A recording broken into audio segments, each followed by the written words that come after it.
Assalamualaikum warahmatullahi wabarakatuh. Perkenalkan, Waalaikumsalam. nama saya Muhammad Andika Fitrul Haq sebagai moderator dalam tugas keempat rekayasa perangkat lunak. Izinkan saya perkenalkan anggota saya. Yang pertama ada Muhammad Aswar Firmansyah dengan NIM 13020210188. Yang kedua ada Muhammad Rahmat Hidayat Arman dengan NIM 13020210181. Dan yang terakhir ada Sar Ramadan dengan NIM 13020210216.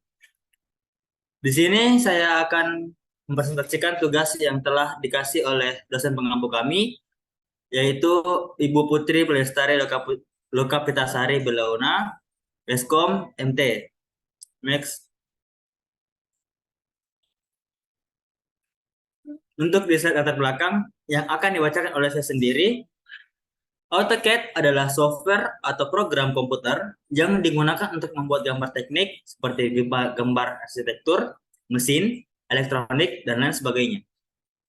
AutoCAD dikembangkan oleh Autodesk dan menjadi salah satu program komputer yang paling banyak digunakan dalam bidang desain dan teknik.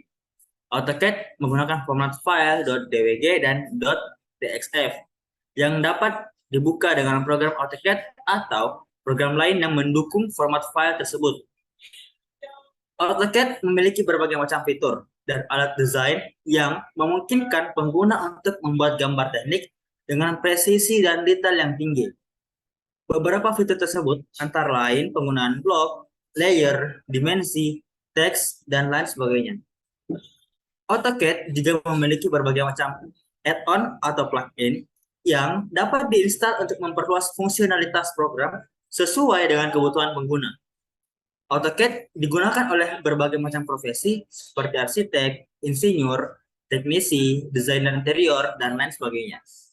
Dalam bidang arsitektur, AutoCAD biasanya digunakan untuk membuat denah, tampak, potongan, dan detail-detail bangunan. Sedangkan dalam bidang mesin, AutoCAD digunakan untuk membuat gambar teknik-teknik komponen-komponen mesin, peralatan, dan alat-alat lainnya. Di slide selanjutnya yang akan dibacakan oleh Rahmat Hidayat Arman. Assalamualaikum warahmatullahi wabarakatuh. Terima kasih atas moderator. Terima kasih atas kesempatan yang diberikan oleh moderator. Dan saya akan membacakan materi tentang waterfall. Metode waterfall adalah salah satu metode pengembangan perangkat lunak yang terstruktur dan berurutan secara linear. Metode ini sering juga disebut dengan metode siklus hidup air terjun, karena proses pengembangan dilakukan seperti air yang mengalir turun dari atas ke bawah. Metode waterfall terdiri dari 5 tahapan, yaitu analisis kebutuhan, desain, implementasi atau coding, pengujian, dan pemeliharaan atau maintenance. Tahapan-tahapan tersebut dilakukan secara berurutan dan tidak dapat di-skip karena setiap tahapan merupakan langkah penting dalam pengembangan perangkat lunak yang berkualitas. Sekian, saya lempar kembali ke moderator. Assalamualaikum warahmatullahi wabarakatuh. Waalaikumsalam warahmatullahi wabarakatuh. Terima kasih buat Rahmat Hidayat Arman. Di slide selanjutnya yang akan dibacakan oleh Sahrul Ramadan. Baik, terima kasih kepada moderator atas kesempatannya. Assalamualaikum warahmatullahi wabarakatuh. Baik, di sini saya akan menjelaskan tentang kenapa kami memilih metode waterfall dalam kasus aplikasi AutoCAD. Metode waterfall dapat digunakan dalam mengembangkan AutoCAD karena AutoCAD merupakan sebuah perangkat lunak yang membutuhkan proses pengembangan yang terstruktur dan terorganisir dengan baik. Metode waterfall dapat membantu tim pengembang AutoCAD untuk melakukan pengembangan dengan sistematis dan terdokumentasi dengan baik.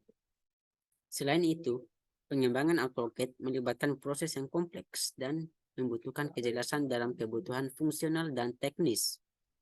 Metode waterfall dapat membantu tim pengembang untuk mengidentifikasi kebutuhan dan memastikan setiap tahapan pengembangan dilakukan dengan benar. Hal ini memungkinkan pengembangan AutoCAD dapat dilakukan dengan efisien dan menghasilkan produk yang berkualitas. Selain itu, pengembangan AutoCAD menggunakan metode waterfall juga memudahkan dalam pengujian dan pemeliharaan perangkat lunak. Dalam metode waterfall, tahap pengujian dilakukan setelah tahap implementasi atau coding selesai dilakukan, sehingga memudahkan tim pengembang untuk menguji sistem secara keseluruhan. Selain itu, dokumen-dokumen yang dihasilkan dalam setiap tahap pengembangan dapat membantu tim pengembang dalam melakukan pemeliharaan atau maintenance perangkat lunak. Next. Oke, di slide berikutnya saya juga yang membacanya atau yang menjelaskannya. Di slide ini menjelaskan tentang model pengembangan aplikasi AutoCAD menggunakan metode waterfall. Yang pertama ada analisis kebutuhan. Tahapan analisis kebutuhan adalah tahap awal dalam pengembangan perangkat lunak di mana tim pengembang dan klien bekerja sama untuk mengidentifikasi kebutuhan bisnis dan teknis yang harus dipenuhi oleh perangkat lunak. Pada tahap ini terdapat beberapa kegiatan yang dilakukan seperti pengumpulan dan analisis kebutuhan, identifikasi risiko, dan penentuan lingkup proyek. Ada beberapa poin yang dapat dilakukan oleh tim pengembang AutoCAD dalam analisis kebutuhan ini. Yang pertama, melakukan studi kebutuhan dari pengguna stakeholder. Yang kedua, mengumpulkan dan menentukan spesifikasi teknis dari perangkat lunak AutoCAD, seperti kebutuhan sistem operasi, arsitektur software, dan hardware yang diperlukan. Yang kedua ada desain. Tahap desain adalah tahap di mana tim pengembang merancang solusi perangkat lunak yang sesuai dengan kebutuhan dan spesifikasi yang telah ditetapkan pada tahap analisis kebutuhan.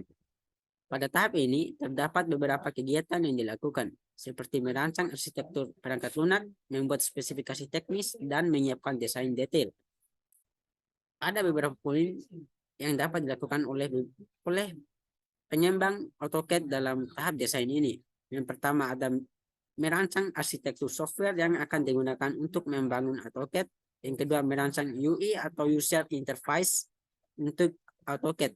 Yang ketiga, merancang database yang diperlukan oleh AutoCAD. Yang keempat, merancang dokumentasi teknis untuk AutoCAD. Poin ketiga ada implementasi atau coding. Tahapan implementasi adalah tahap di mana tim pengembang mulai mengembangkan perangkat lunak berdasarkan desain yang telah dibuat pada tahap sebelumnya. Pada tahap ini terdapat beberapa kegiatan yang dilakukan seperti menulis kode program, menguji kode program, dan mengintegrasikan komponen perangkat lunak. Di sini ada beberapa poin yang dapat dilakukan oleh tim pengembang AutoCAD, yaitu menulis kode program AutoCAD, membuat modul-modul yang diperlukan, membuat database untuk AutoCAD. Nah, itu saja dari saya kembalikan ke moderator. Baik, terima kasih buat Sar Ramadan. The next slide-nya yang akan dibacakan oleh Muhammad Aswad Mansir. Baik, terima kasih ya atas kesempatan yang diberikan oleh moderator. Saya akan membacakan model pengembangan aplikasi AutoCAD menggunakan metode waterfall yang keempat, yaitu pengujian. Tahap pengujian adalah tahap di mana tim pengembang menguji perangkat lunak yang telah dibuat pada tahap implementasi. Pada tahap ini terdapat beberapa kegiatan yang dilakukan seperti menguji fungsionalitas perangkat lunak, melakukan pengujian beban, dan memastikan keamanan dan kinerja perangkat lunak. Adapun beberapa poin pengembangan AutoCAD yaitu pertama, melakukan pengujian fungsional dan non-fungsional untuk AutoCAD. Yang kedua, mengidentifikasi kesalahan dan memperbaiki kesalahan yang terjadi pada AutoCAD. Yang ketiga, melakukan pengujian integrasi untuk memastikan setiap modul berfungsi dengan baik. Yang keempat, melakukan pengujian keamanan dan stabilitas AutoCAD. Selanjutnya yaitu pemeliharaan, yaitu tahap pemeliharaan adalah tahap terakhir dalam model waterfall di mana tim pengembang bertanggung jawab untuk memelihara dan memperbaiki perangkat lunak yang telah dikirimkan kepada klien. Pada tahap ini terdapat beberapa kegiatan yang dilakukan seperti pemeliharaan rutin, peningkatan dan penyesuaian perangkat lunak, serta perbaikan kesalahan yang ditemukan oleh pengguna. Adapun beberapa poin pengembangan AutoCAD dalam pemeliharaan yaitu mengidentifikasi bug dan memperbaikinya. Yang kedua, melakukan update terhadap AutoCAD sesuai dengan kebutuhan pengguna. Yang ketiga, memberikan dukungan teknis bagi pengguna AutoCAD. Saya kembali kepada moderator. Baik, terima kasih buat Aswad Mansyah. Sekian presentasi dari kelompok kami. Apabila ada kekurangan kata yang diucapkan oleh anggota kami maupun saya pribadi, mohon maafkan. Wassalamualaikum warahmatullahi wabarakatuh.